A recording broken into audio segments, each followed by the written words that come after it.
Welcome, everyone, to another edition of Standalone, where I only bring you the best of the best. You know, we go through different genres, we bring some different expertise into the mix, and today we are in the presence of greatness. So we have John and Dr. Rock Positano with us today. They have a new book out, Street Smart. And if you know anything about me, you'll know that I like to keep it real. I don't like a lot of fluff. We have to get right to the issue. And I believe that you're going to love this conversation we're about to get into today. But I wanted to introduce our guests, because John Positano, you are a practicing attorney. So I know that you understand what it takes to do well. Dr. Rock, you are a doctor in New York City. You're a doctor to some very influential people. When I was thinking about your family, I was thinking, my goodness, a mom raising two boys. And, for my family, it was like, I want you to be a doctor. Most families are like, either be a doctor or a lawyer. And in your family, you got both. So that's a blessing. And it's a testament to how you were raised, which is really what we're going to talk about today. Raising greatness. Greatness is not something that happens overnight. It's something that's forged out of what we go through. And I love that at the end of your book, you talk about experience and you say that experience is the best teacher. So I'm going to start with that. With all the things that you've been able to accomplish in your great careers, why did you think that this is a time to publish a book like this right now, where you're really talking about growing up in tough environments that can forge a certain character that's needed to be successful? Well, one of the things is that we really have such empathy and feeling for America's youth today, that they got hit with this tremendous pandemic and changed their lives, changed the way they interacted with people, changed the way they went to school, changed the way they interacted with their family. And we're saying to ourselves, well, it's really very interesting, because this whole premise is based upon survival as being really the most important thing moving forward. What do we learn from our experiences so that we can make our lives and the lives of the people who we love better? And I look at these poor kids and I've said to myself, and I say this with all due respect, they're clueless, which means they had a lot of things already done for them. I mean, we all were doting parents. I hate to say we're all guilty of that. And they didn't grow up the way the three of us grew up, yourself, John, and myself. I mean, we really were thrown out there. And sometimes there's an advantage to being thrown out into the ocean without a paddle.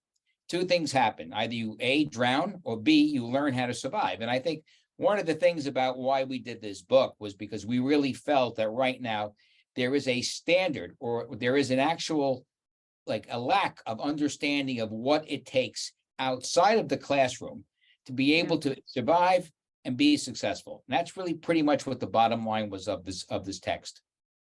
We also feel there is a new world there now. I mean, COVID has changed so many things. You're just seeing little bits of it every so often. COVID changed how we look at the world. We had, even though it didn't seem so, a relatively firm, calm world. Now everything is just crazy. So people need a guide in the new world, and hopefully this is what we have done. Yeah. And that was the interesting about it, is that we really base a lot of what we speak about in the text based on our experiences, which, like yourself, I mean, I know you're a very highly successful business person. I mean, I'm sure it didn't come easy for you either, and no.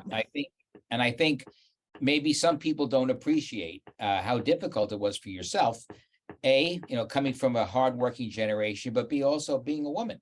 And people don't realize that the success parameters for men and women are still different. And one of the things that we wanted to do in this book was sort of bring everybody together, which means there is no superiority. We are all equal, which means we all have the same, trials, tribulations that each of us have, and it doesn't break us. We want to make it so that we can help advance ourselves and, of course, the people that we care about, which is, of course, number one, our youth. And that's really the number one reason why we wrote this book. Yeah, I really love that we're talking about this. in your book, you start off saying like, we need to suspend political correctness in this woke culture just for a moment so that we can get to the nitty gritty. And I really wanted to dive into this today because I, like you, have this need inside of me to make an impact in the generation that is being risen right now.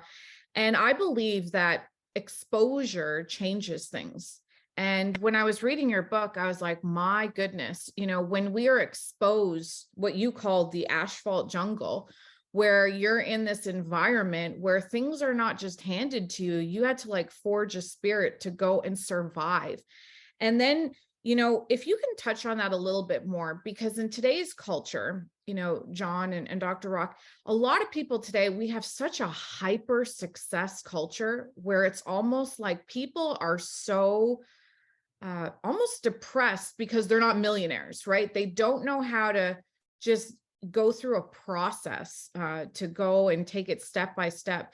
And you're saying this in a very real way where we're not talking about this. This isn't like a rah-rah book where we're going to like lift you up.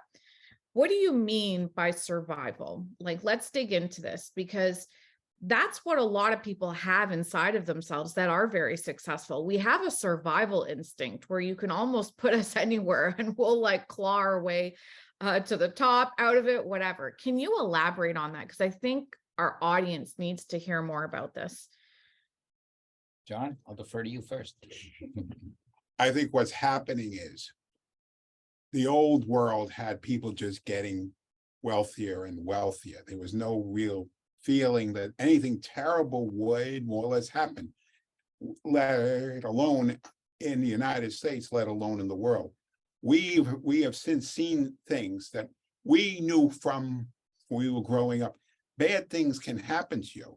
Mm-hmm. And while bad things can happen to you, you may have your eyes on the prize, so as to speak, but you may not live necessarily. Your firm certainly may not live. Many firms died, very good firms, and I don't know. Someone would call it luck.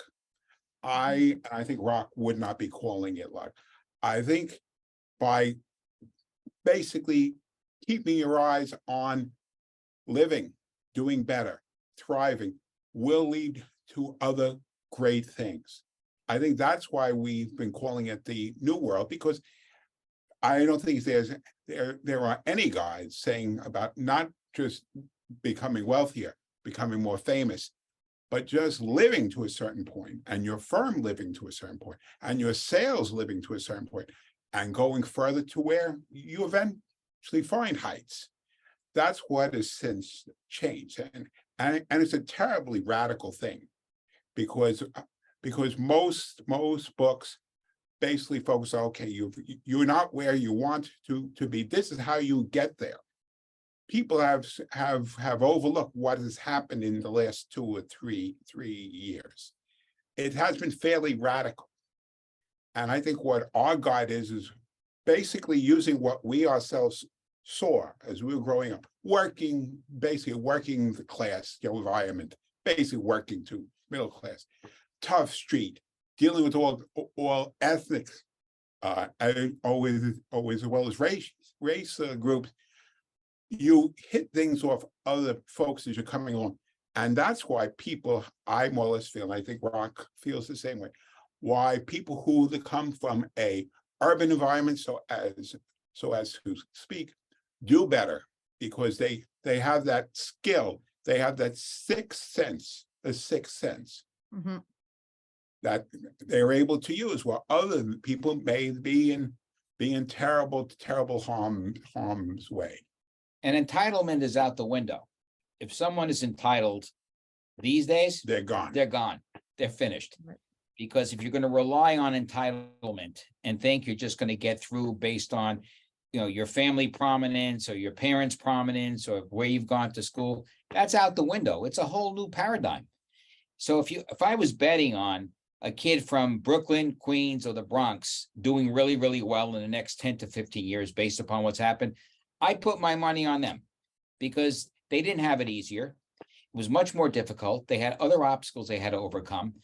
And I think that's where this whole thing about entitlement comes in. I mean, we weren't entitled. I mean, we did everything. You know, John and I worked in the parks department. I mean, I used to stab garbage in the parks. I used to paint benches. I used to dig up like horseshoe pits and things like that. But you know what? I found out, Sabrina, that I learned more from these jobs than I did from the more fancy jobs later on, because you learn about work ethic.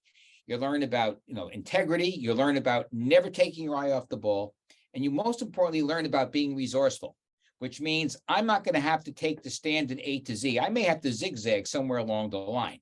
And I think that's really one of the things that we had as an advantage growing up. And hopefully these kids in our new generation will be able to also pick up that by being able to be creative and inventive and not use the cookie cutter mentality, learn how to find other ways of getting to a goal, and learning their experiences that they've had in the past as a springboard to be able to do other things. So I think, again, going back to what John and I were alluding to, I mean, entitlement is out the wall. I mean, we don't care about that anymore. It doesn't work that way. Yeah, you touched on two things there, right? Intuition, because we live in such a world today where people are like, well, just tell me exactly what you did and I'm going to do it. And sometimes I look at people and I want to say this, and I know this will hit them the wrong way, but you're not me. Like, it's the way you do it that it's not going to work for you the way it worked for me. And I don't say that from like a pompous attitude. I just say that because of who I am and what I've seen and what I've been through. And I love that you talk about this because there's a certain intuition that you get in your book. You talk about this ESP, which it could be luck, but it's your ability to walk into a room and get a feeling, get a vibe. Could you talk about that? Because a lot of people today are just like, tell me what to do and I'll do it exactly and I'll get this result. But I always have been coaching people. It's not what you do, it's the way that you do this. This flows into, your practices. I know you do some, like, you're a medical pioneer, the way you've, built your practice, Dr. Rock, which is incredible. Like, just doing my research on you, I love this, how you had this love for Leonardo da Vinci. Mine was Michelangelo. I'm infatuated with what he did. And what's funny, I wanted to tell you this, like when I went to see the statue of David, do you know what stuck out the most to me? It was his feet. It was the size of this man's feet that I was like, it captivated me. So I love that then turned into what your craft is and you brought honor to it. The same thing with you, John. You are a very experienced litigator, but then you write and you are really great with the writing that you do. Can you touch on this today for people to understand that it's going to take time? And what you have to build is this like intuitive sense that's not going to come overnight. It's going through the gutter that makes you a little bit more aware. And then it also makes us walk away from landmines sometimes, right? We can see something, we're like, I don't know, but this doesn't feel kosher. I'm not getting involved in this. And we can't even express what we're feeling. Can we talk about this today? It's that sixth sense that we have. Growing up the way we grew up, it was a sixth sense. We could tell if someone was BSing us, someone was lying to us, someone was trying to set us up. And that only comes from experience. But I also feel you have to have the natural inclination in the first place to be able to develop it. Yes. So it's not one of those things, Sabrina, where you could be taught how to have street smart. No, but what you do have to rely on is your experience and your sense of what you're feeling. One of our people who were kind enough to write for our book, Maria Bartiromo, who, as we all know, is a very well-known, television journalist. Maria very clearly said she could tell right away if someone was, excuse my language, bullshitting her. And I said, well, Maria, like, how did you figure that out? Well, she says, well, Rock, it's like the way we grew up. When we were in the schoolyard, we were out in the streets, we could tell who was trying to do the hustle on us. It was just one of those things where we felt. And when you feel something intuitively, it makes you act differently. And it also gives you a sense of protection. John, I'm sure you have the same thing as well. I find that how we think about finding luck, so to speak, or creating, however someone feels like phrasing it, is so critical.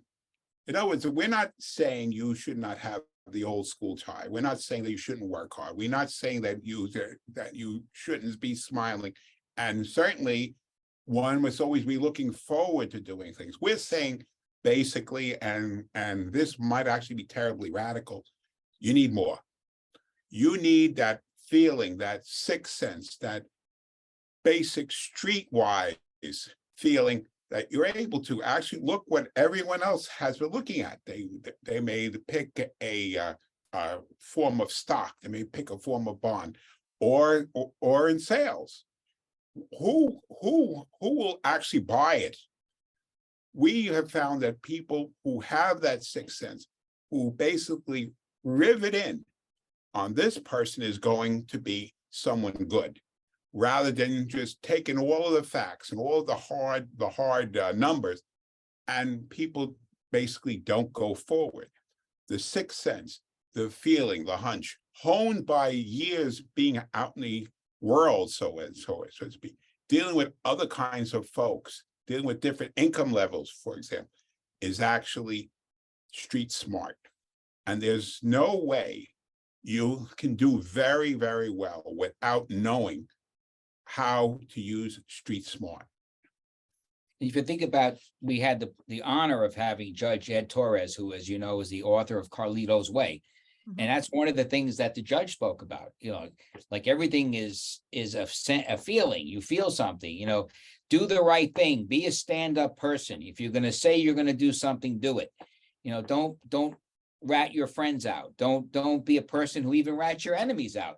So I think in many respects, what we tried to do was bridge the two worlds of Carlito's Way. And one of the things John and I spoke about, we sort of basically phrased the book as being, this is a book where Carlito's Way, the streets of Carlito's Way, meet the table down at Maury's, which is exactly what it is, which means you need to have both exposures and both experiences to be successful.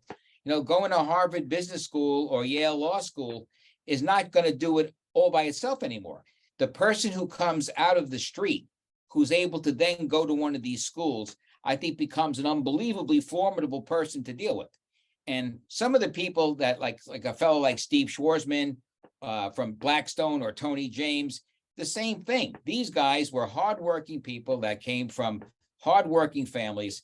Steve Schwarzman used to mow lawns in the suburbs of Philadelphia. I mean, Tony James, a brilliant person who ran, Blackstone for all those years.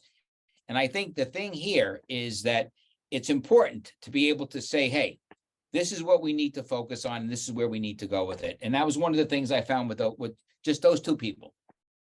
Do you believe that this philosophy, this is something I share with people that come into the business world, that no job is beneath you? Like when you're starting something, do what other people don't want to do because it puts something inside of you? Or do you have this philosophy of, like, let me stay in my lane, let me do what I do, other people do other things? What are your thoughts on that? Well, I could say I've experienced that firsthand. I believe that if you're going to run a business or build a business, you need to know every aspect of the business, from washing bottles to answering phones, to making appointments, to cleaning the office, because the only way you're going to understand how to make something better is to understand the whole process. If someone thinks they're going to come in at level 8, okay, and do very, very well, they're in for a big surprise, because they have to learn how to deal with everybody who maybe has a different type of a position within the organization. So in my case, in Johnny's case, so we both picked garbage. We did this, we did that. We knew what it was like to be in that type of a position. But I think it's really, really important, John, right? Would you agree with me? I would think it is vital.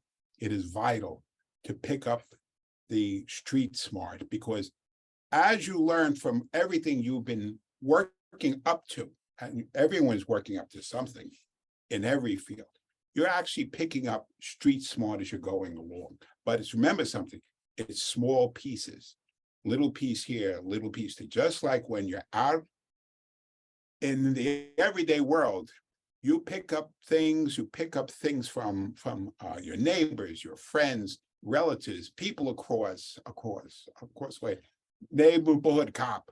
You're picking up things. You may not know it, There's nothing too small to create street smart. As long as you are viewing it, you are observing it. And do the best you could do with that job. I mean, one of the things that I so admired about Martin Luther King was he would tell people, if you're going to be a street cleaner, be the best street cleaner you could be. And I think that's being proud of it, but be the best you could be, because then you take that into other things in your life. So you start to build at an early age based on these other types of tasks, which may not seem to be very glamorous, what you're going to do in the future in terms of your ability to say, I'm going to be the best at what I do, whether it's a street cleaner, whether it's a surgeon, whether it's an attorney, whatever. And I think that's really so important today, is that nothing is beneath us. You know, again, even in my own office, I mean, everybody laughs at me. I mean, I've been known, I'll mop the floor. I don't care. And people will look at me, they say, what are you doing? So, well, I'm cleaning the floor. I mean, if I'm a patient and I walk into a room and I see dirt on that floor, I mean, it ruins what we're doing here. So nothing, you know, you're so right. And what's one of the main tones in our book, nothing is beneath us ever. And we learn more from these types of tasks than you do from when you get to level 8 or level 9. Yeah, your attention to detail is that much more in tune.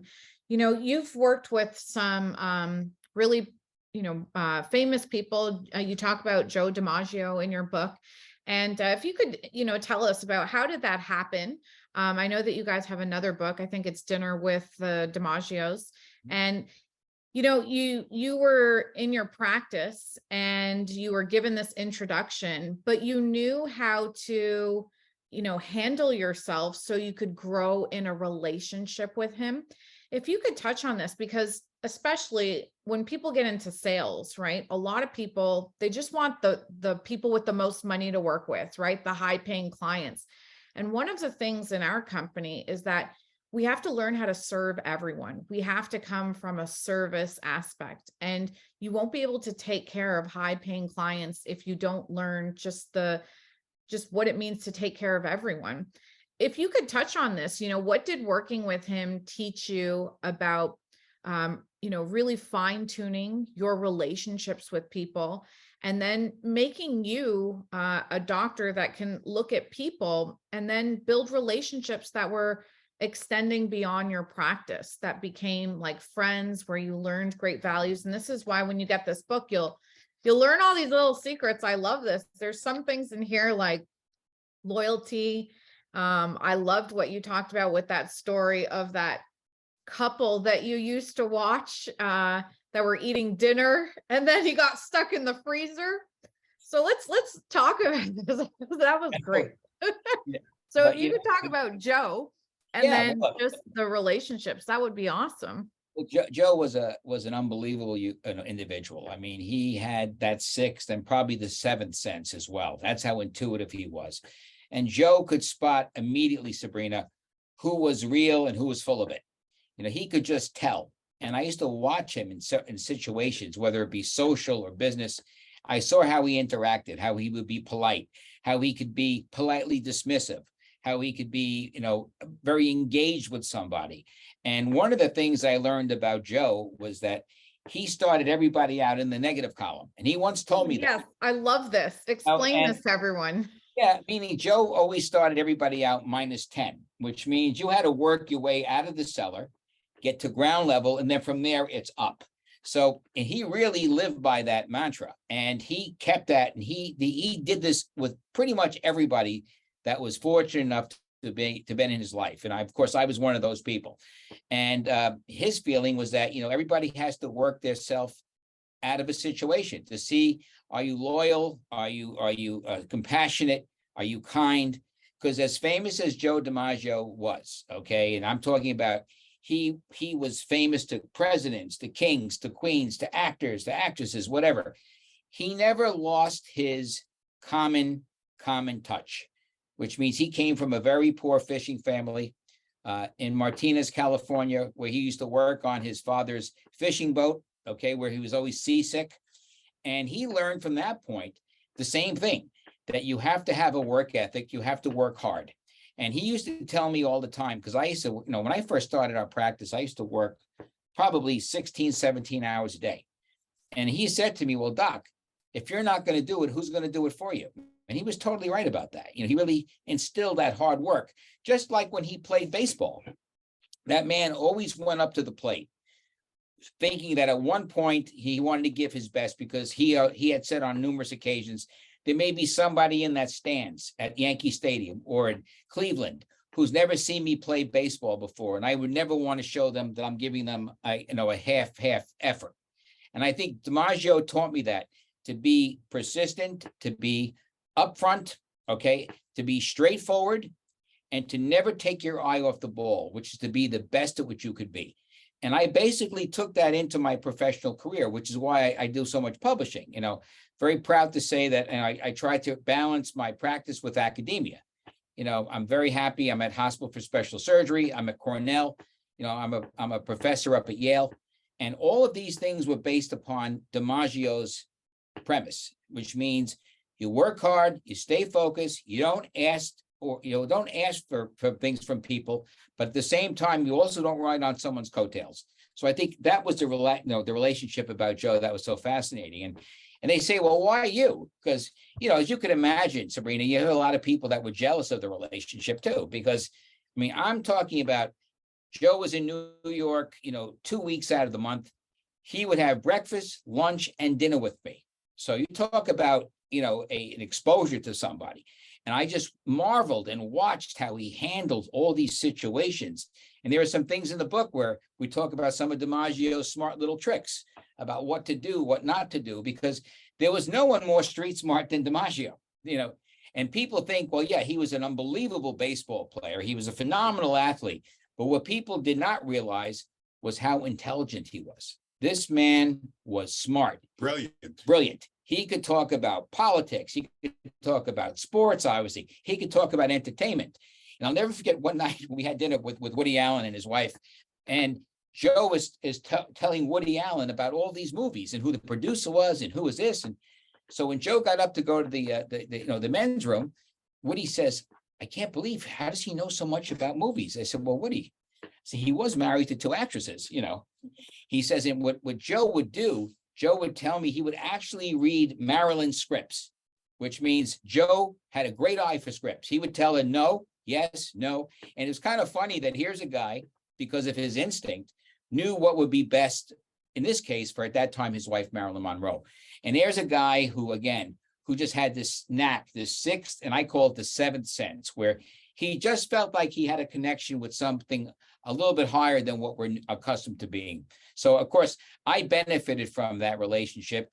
And it was an interesting arc. In the beginning, he really, really taught me so many things. But toward the end of his life, it sort of flipped. He saw how I would handle people and how I would walk into a room and how I would be able to interact with people. And he would trust my judgment. And I think in that respect, my best learning experience outside of being the streets, which is what got me to see Joe in the first place, had I not been street smart, DiMaggio would not have even looked at me or known. But he had a feeling. He said, here's a kid. He's from Brooklyn. He comes from poor people. He works his butt off. He's not spoiled. He's not entitled. And he knows how to keep his mouth shut and keep a confidence, which is really what street smarts is about, being the stand-up person. We use the term stand-up guy, but we changed it inside the book to call it the stand-up person, because so many women today are stand-up people. So I just felt it was a term that we deserved to share with everybody. So DiMaggio was the ultimate stand-up guy, no question about it. And I think that's really what a lot of us want in business. We think we come into it and just in our careers, we think we're going in for the money. We think we're going in for different reasons. But what I've come to learn is that the ultimate currency is respect. What we want to, when we die, we are not going to care about like a lot of things that people are chasing. We're going to care about like how we were regarded by others. And I think that's incredibly important that you bring this up, because it's how you carry yourself. It's the commitments you make. In your book, you talk about loyalty. And I think this is something that a lot of people talk about today, but they don't have like the real understanding of what loyalty is. I wanted to ask your opinion on this. On page 63, you say there's nothing more unforgivable than turning your back on a person who is struggling, especially after if they've been good to you and have consistently done the right thing. And, you know, in my career, I've been in this industry for 17 years. Prior to this, I was studying to be a doctor. And when I came into this industry, there were a lot of people that, you know, taught me and nurtured me and developed me. And I'm loyal to the company that I work with because of that. And I find today a lot of young people are loyal to money, their advancement, you know, how to get ahead. So they navigate and they jump from company to company.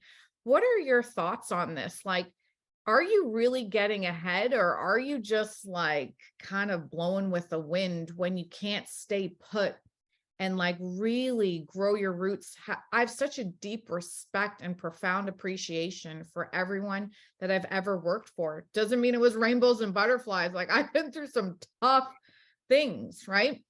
But I have respect and regard for my company, my industry. What are your thoughts on this with respect to loyalty and taking it back to being street smart? Well, I think you should build your career not on a house of cards, okay, which doesn't take very much to crumble. I believe you should build it on a pyramid, which you start with a really good foundation and work your way up to a pinnacle. And as we know, structurally, the pyramid is considered one of the most stable, yes. Structures you could ever think of. And I think that's a big part of this, is that you have to realize that the good things you do with people will build a pyramid. Whereas the things that are not good with people, that you think you're getting ahead, builds that house of cards, which at any time could blow over, okay? And, you know, I could recall in the last few years, some people who were very high profile, who went through a lot of public scrutiny, and for 2 years, nobody would call them or even say hello. And this is after these people did all of these favors for people and did the right thing. And I found that to be absolutely despicable. Okay, because look, you know, you have to remember something. You know, none of us are in a position to judge anybody else. I always believe you should never be judgmental based upon what the crowd say or what the gang say. And I think loyalty is a big part of that. You know, not to be afraid to be seen in a dining room in a very popular restaurant with one of these people 2 or 3 nights a week. I didn't care, because this was a person, it was a friend. And I think that's where this whole loyalty thing comes from. And that's where the DiMaggio thing came in too. DiMaggio always felt the same thing. You know, if someone's a friend of yours, never turn your back on them. You know, even if things are going rough, because at one point, a really smart person, no matter how difficult they had it, will rise from the ashes. And when they rise from the ashes, 2 things are going to happen. They're going to be unbelievably friendly and grateful to you, or the opposite. They're going to go after you. I think you have to remember something, that when people are good to you and they have a little misfortune, that is the worst time to ever turn your back on somebody. And that's always the way John and I have always done. And John has a similar experience as well. The modern world, you would think, would basically say, listen, cannot deal with this person. He or she has been shamed. He or she has been more or less scrutinized and has been found wanting. The problem with that is you're just not being loyal to that person, but in a strange way, in a real way, though. You're not loyal to yourself, because remember, you were this person's friend. And it says a hell of a lot if all of a sudden you say, well, I like obviously to be seen with you. I was obviously wrong. And by me sort of coming across and being friendly to you at this time may actually be harmful to me. So part of the concept of being a street smart person is being wise to yourself, being smart for yourself, no matter what the crowd happens to feel, because the crowd, as we are constantly seeing, really constantly seeing, is very, very fickle, terribly fickle. And by saying, well, I can't associate with this person, even though I was very close friends with them, is actually saying something about your own taste and your own world, and what you're made of. And what you're made of, yeah. I mean, what you're made of. I mean, I don't know about you, but I think about that all the time. I look at how people treat somebody else, I'm saying, well, gee, well, what would happen Yeah. if I was on the other side of that? I guess you would turn on me also.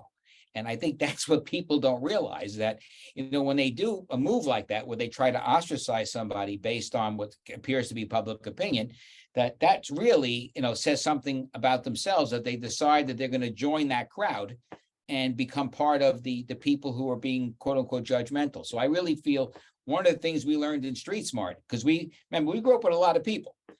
Some of them are no longer here. Some of them never made it past age 18 or 23 or 25 or 30. But look, at the end of the day, though, these were people that were, obviously stand up for whatever reason. We didn't judge them, but if they were good to us and they did the right thing by people, who are we to judge somebody saying, well, you're a bad person, I want nothing to do with you? I mean, I just think that's one of the things that's lacking today, is that too many people read, these reports about someone did this or someone did that, and right away they're first to say, look, let's not bother with them anymore. And I think that's the absolute worst thing in the world you could ever do. Yeah. And to acknowledge too, just like you said in the beginning, there are bad times and there are bad people, but you have to have a sense to be able, or like discernment, to navigate through that. One of the things that you said here when you're talking about smile, any hostile attack on you will begin with a smile. I love this. What do you mean by that? Can you share what you mean by that? From our dad. There is the page or so. He was in the army, and they were camped at the very edge of what could only be called a forest or a jungle, and these natives will come out every so often, and they wave. Of course, they're not speaking too much English, and my father and his friends would wave back, and of course, they obviously are not speaking the same language either. But basically, they would always be smiling. The natives would always be smiling, and the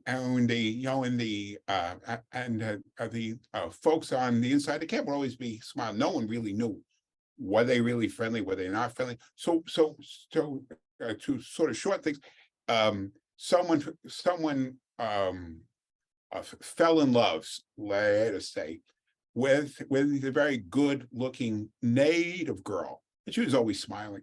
And this fellow decided to hop over the fence, and we'll say wanted to must see the girl, and he wound up dead, and he wound up with his throat slashed. So what Dad told us is, just because they're smiling doesn't make them friendly. Yeah. Mm-hmm. So we learned that from someone whose worldview ended at the Bronx, was not used to traveling around the world. Excuse me. Yeah, this is powerful, because we often think like sometimes serious people, they have the warmest and biggest hearts, right? And then sometimes when someone's too friendly and too nice, it's like, yeah, this gives me a weird feeling. Well, you're right. Well, I always find that the person that's a little more cautious when they meet you and they allow you to sort of develop something, they tend to be the more stable people. Whereas, as you had said just earlier, someone who appears to be, crazy and out there, you said to myself, well, there's something else going on. I see that with patients. It's kind of funny, the people I work with, a patient will come in for the first time and they're laughing and they're telling me jokes. I said, okay, we're going to have a problem with this person. Problem patient. Because what happens is they're covering up something else. Okay. Whereas we get the really stoic patient, I said, let's give them a chance. And you know what? I hate to say it. They turn out to be the absolute best, the most grateful, the most compliant. Whereas the live wire that comes in and tries to be funny, and I said, okay, red flag. I mean, red flag. Trouble. That's it. There's trouble coming here. Now, look, occasionally you'll get someone who's actually nice, but I hate to say this, the majority of times when someone is that way, my street smart's picking up something like, wait a minute, this person's a little too happy and friendly and smart and everything else. And we tend to then really proceed with caution, with a capital C.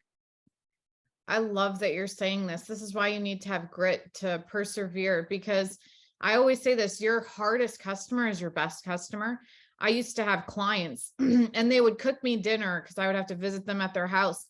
And these were the worst sales ever. They wanted to be my friend and talking and talking. And I was like, man, so just wrapping this up, you finish your book with kind of like a note to millennials. And I think that for all of us today, it's something that we have to care about. We have to care about the youth. We have to care about what is the next generation being exposed to? Are they really prepared?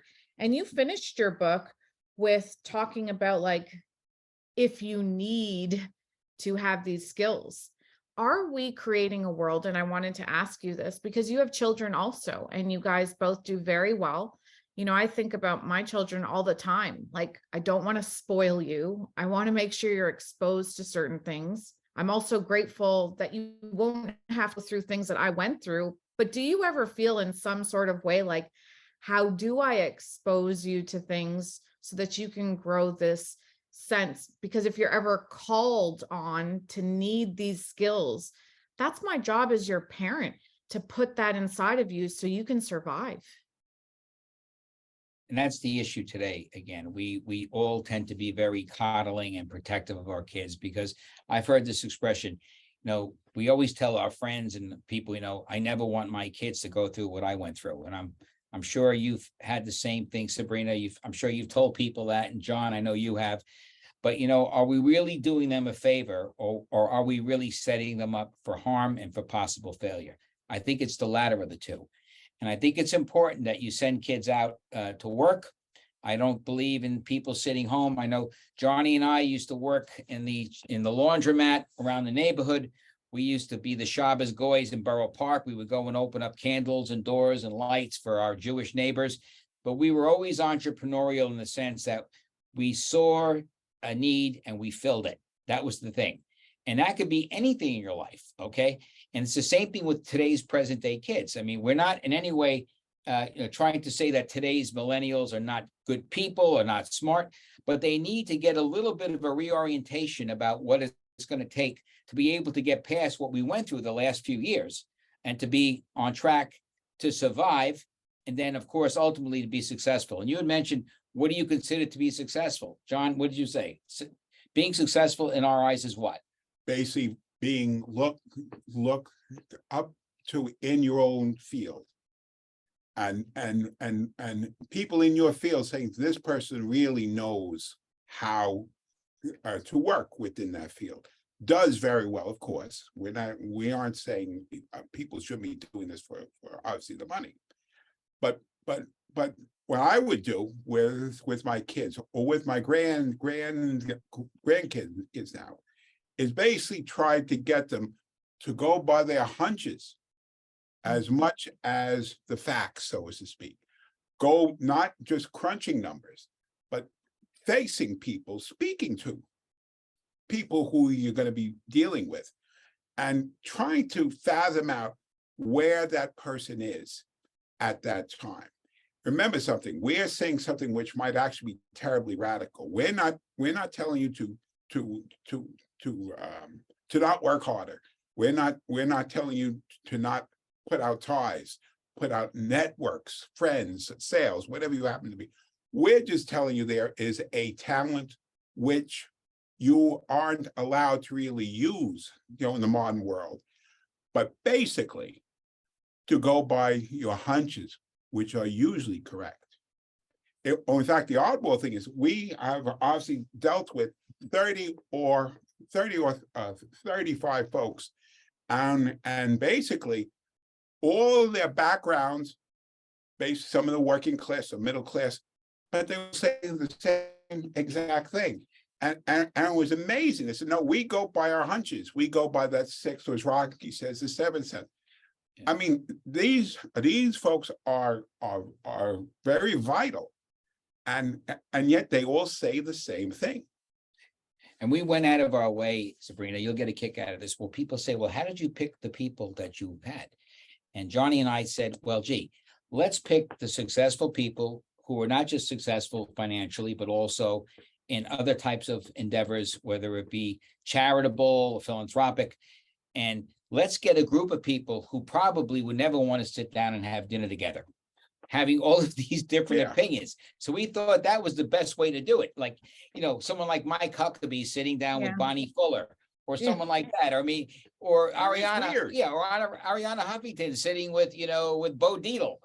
So what we did was, when we picked these people, it was really based upon the fact that we didn't want that cookie cutter. We didn't want just the person who was a corporate CEO, who was ahead of this, ahead of that. One of our Street Smart memoirs was Jack Douglas, the music producer. Well, who brought John Lennon out of retirement?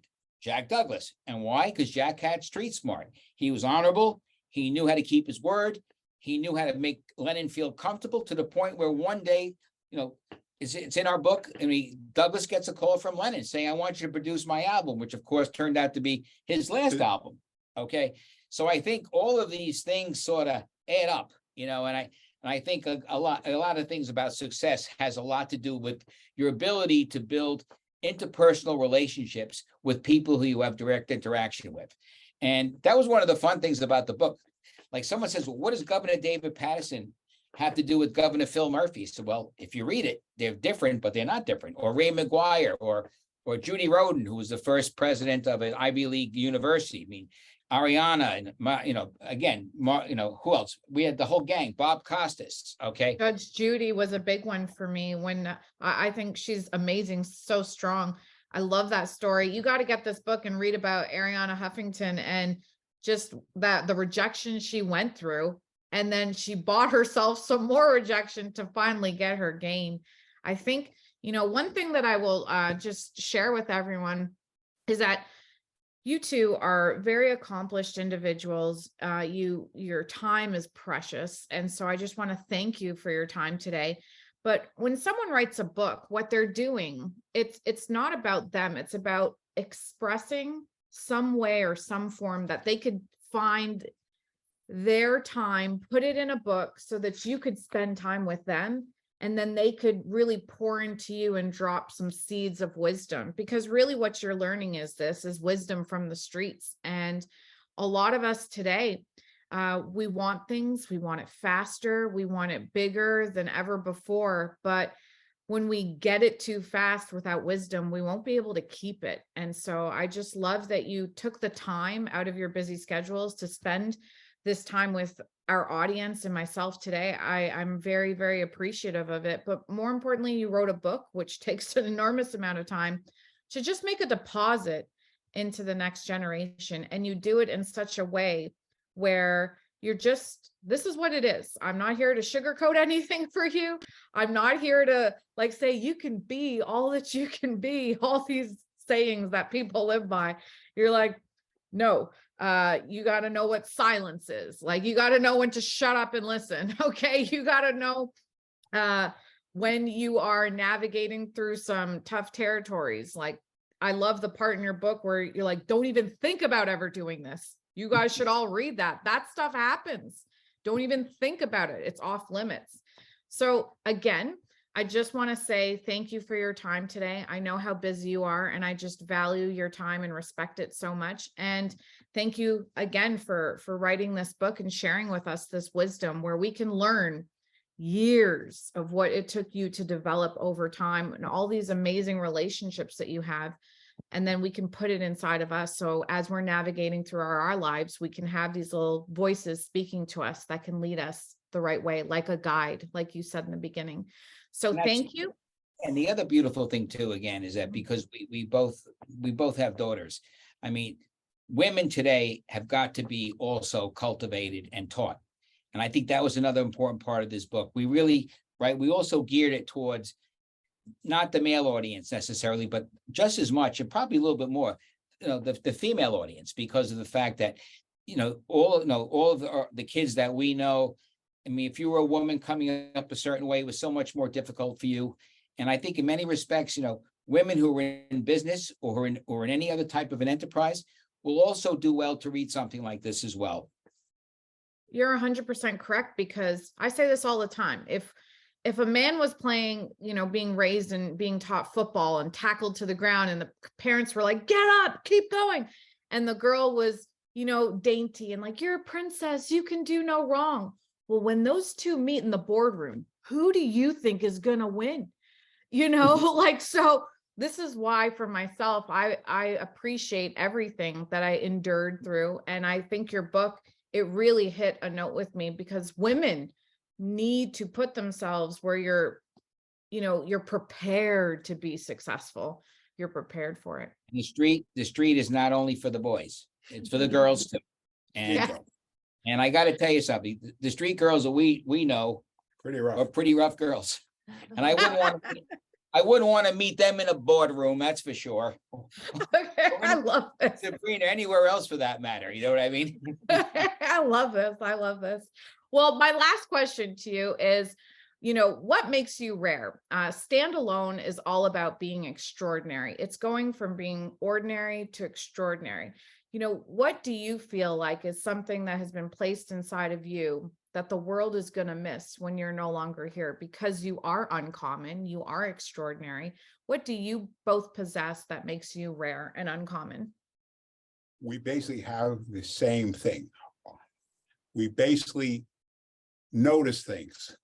Maybe that's part of the street smart. We notice how the world gets things done, or I must be saying this, how the world doesn't get things was done. What's gone on the last few years is how the world doesn't get things done.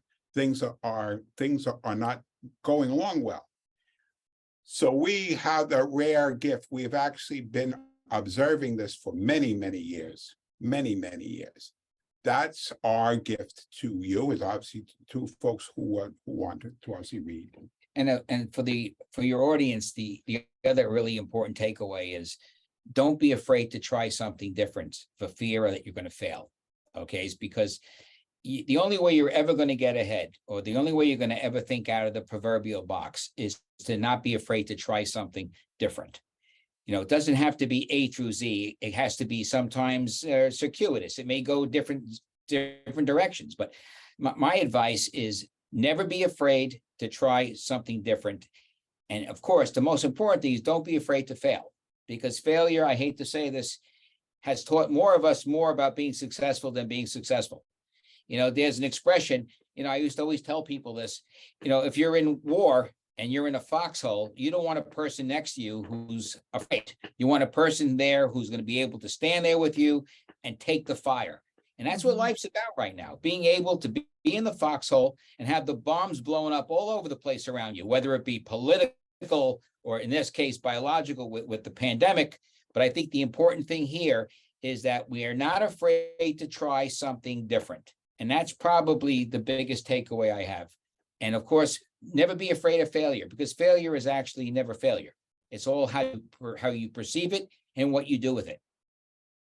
Love it. Well, thank you again, both, for your time today. Thank you for your expertise, and thank you for your wisdom. Sabrina, thank you. Sabrina, thank you for having us.